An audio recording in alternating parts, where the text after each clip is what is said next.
আসসালামু আলাইকুম রহমতুল্লাহি বারাকাতু। বন্ধুরা সবাই কেমন আছেন? আশা করি আল্লাহর রহমতে ভালো এবং সুস্থ আছেন। আমি আপনাদের দোয়া এবং আল্লাহর অশেষ রহমতে ভালো এবং সুস্থ আছি। বন্ধুরা, আজকে স্ক্রিনে যে নকশাটি দেখতে পাচ্ছেন সেটা হচ্ছে গিয়ে খুবই পরীক্ষিত একটি নকশা। এই নকশাটির কি কি কাজ আমি একটু বলে দিই আপনাদেরকে। যদি কারো সংসারে অশান্তি থাকে, কারো ফ্যামিলিতে অশান্তি থাকে, তাহলে এই নকশাটি খুবই কার্যকারী একটি নকশা। আপনারা ব্যবহার করে তারপরে আমাকে বলবেন রেজাল্ট দেখে। ইনশাআল্লাহ এটি খুবই পাওয়ারফুল এবং পরীক্ষিত একটি নকশা। কারো সংসারে যদি অশান্তি থাকে তাহলে এই নকশা লিখে আপনি আপনার সাথে রাখলে কিংবা ওই বাসাতে কিংবা বাড়িতে রাখলে ইনশাআল্লাহ ওই সংসারে অশান্তি চলে যাবে। কারো স্বামী কারো স্ত্রী যদি মারামারি কিংবা কারো ফ্যামিলিতে অশান্তি বলতে যে প্রেম ভালোবাসা নাই, সংসারে মহব্বত নাই, স্বামী স্ত্রীর মধ্যে মহব্বত নাই, কিংবা সন্তান কথা শুনে না, কিংবা আরও অনেক যে কোনো অশান্তি, ফ্যামিলির মধ্যে যে কোনো অশান্তি ইনশাল্লাহ এই নকশার বদৌলতে, এই নকশার মাধ্যমে দূর হবে ইনশাল্লাহ। তো বন্ধুরা, ভিডিওটি একদম শেষ পর্যন্ত দেখবেন। এই নকশা দিয়ে আরও অনেক কাজ হয়, তাও আমি আপনাদেরকে বলবো কিভাবে কি করবেন।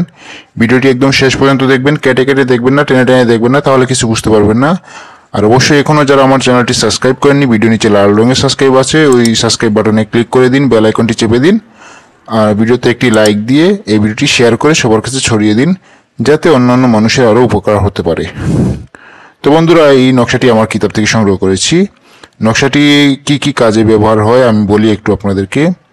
আপনার ফ্যামিলিতে অশান্তি থাকলে এই নকশাটি লিখে দেয়ালে অথবা আপনি যে কোনো জায়গায় পবিত্র স্থানে রেখে দিবেন। ইনশাআল্লাহ এই নকশার মাধ্যমে এটি আপনার অশান্তি চলে যাবে। কারো ফ্যামিলিতে যদি স্ত্রীকে দেখতে পারে না, শাশুড়ি জ্বালাতন করে, কিংবা কারো শাশুড়ি যদি কারো স্ত্রীকে জ্বালাতন করে, কিংবা স্ত্রী যদি শাশুড়িকে জ্বালাতন করে, কিংবা কোনো ফ্যামিলিতে যদি ছেলে অশান্তি করে, মেয়ে অশান্তি করে, তাহলে এই নকশাটি লিখে পাক পবিত্র স্থানে লিখে দিবেন। ইনশাআল্লাহ এটির বরকতে আপনার সমস্যার সমাধান হয়ে যাবে। তো নকশা কিভাবে লিখবেন, কিবারে লিখবেন একটু বলে দিই আমি আপনাদেরকে। শনি এবং মঙ্গলবার বাদ দিয়ে যে কোনো দিন আপনি এই নকশাটি লিখতে পারেন। নকশাটি লেখার টাইম হচ্ছে গিয়ে ফজরের পরে। ফজরের পরে সকাল 9টার মধ্যে এই নকশাটি লিখতে হবে। তো যারা নকশাটি লিখবেন সকাল সকাল উঠতে হবে। আর এই নকশাটি কিভাবে লিখবেন, লাল কলমের কালি অথবা জাফরানের কালি দিয়ে লিখতে হবে, তাহলে ইনশাল্লাহ এটির ফল ভালো পাওয়া যাবে। আর নকশাটি কিভাবে লিখবেন, এই নকশাটি লেখার আগে 11 বার দুরূদ শরীফ পড়ে নেবেন। তারপরে নকশাটি লিখবেন। নকশাটি লিখে হাতে এই নকশাটি নিবেন, নিয়ে এইভাবে নকশাটি নিয়ে তারপরে আপনি এই নকশাটির উপরে আল্লাহুস সামাদ 100 বার পাঠ করে ওইটার উপরে ফুঁক দিতে হবে। তারপরে আবারও 11 বার দুরূদ শরীফ পাঠ করবেন। আমার কথা বুঝে আসছে মনে হয়। যে প্রথমে 11 বার দুরূদ শরীফ পড়ে নেবেন নকশা লেখার আগে। তারপরে কি করবেন, আপনি এই নকশাটি লিখবেন। নকশাটি লিখে আপনার হাতে রাখবেন। নকশাটি হাতে রাখার পর আপনি কি করবেন, আল্লাহুস সামাদ, আপনি এই বাক্যটি 100 বার পাঠ করবেন। পাঠ করে আবারও 11 বার দুরূদ শরীফ পড়বেন। তারপরে আল্লাহর কাছে একটু মোনাজাত করে চেয়ে নেবেন যে আপনি কোন উদ্দেশ্যে এই নকশাটি লিখছেন। নকশাটি লিখে আপনি কি করবেন, পাক পবিত্র স্থানে রেখে দিবেন। পাক পবিত্র স্থান বলতে আপনি বাসার যে কোনো স্থানে রাখতে পারেন, কিংবা আপনার সাথেও ধারণ করতে পারেন, কিংবা আপনি দেয়ালে টাঙাতে পারেন। তো নকশাটি লিখে টাঙানোর পর কি করবেন, আপনি প্রতিদিন 100 বার আল্লাহুস সামাদ পড়বেন। আল্লাহুস সামাদ প্রতিদিন 100 বার পাঠ করবেন। এভাবে এক সপ্তাহ আপনি আল্লাহুস সামাদ 100 বার পাঠ করবেন মনে মনে, ঠিক আছে? আর এইটাতে ফু দেওয়া লাগবে না, নকশা একটাই লিখলে চলবে। আর এই একটা নকশা লিখে আপনি প্রথম দিনই ফু দিবেন, আর কোনোদিন ফু দেওয়া লাগবে না। কিন্তু শর্ত হচ্ছে কি আপনি প্রতিদিন 100 বার আল্লাহুস সামাদ পাঠ করতে হবে সকালে, ঠিক আছে? এটাই হচ্ছে কি এই নকশার শর্ত। আর দ্বিতীয় কথা হচ্ছে কি এই নকশাটি নেক উদ্দেশ্যে আপনারা ব্যবহার করবেন। আর আরেকটা উদ্দেশ্যে এটি আপনি ব্যবহার করতে পারেন, যেমন ধরেন কারো প্রেমিকা কিংবা স্বামী কিংবা স্ত্রীর জন্য, যারা আপনাকে ছেড়ে চলে গেছে।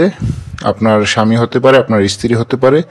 যদি কেউ চলে যায় কিংবা আপনার প্রেমিকা আপনার সাথে কথা বলে না, তাহলে কি করবেন, আপনি এই নকশাটির নিচে আরবিতে প্রথমে লিখবেন হচ্ছে গিয়ে আপনার প্রেমিকার নাম, কিংবা যে ছেড়ে চলে গেছে, যে আপনার সাথে অভিমান করেছে, যে কথা বলে না, তার নাম লিখবেন। বিনতে তার মায়ের নাম লিখবেন। এখানে লিখবেন আলাহুব লিখে তারপরে আপনার নাম বিনতে আপনার মায়ের নাম লিখবেন, ঠিক আছে?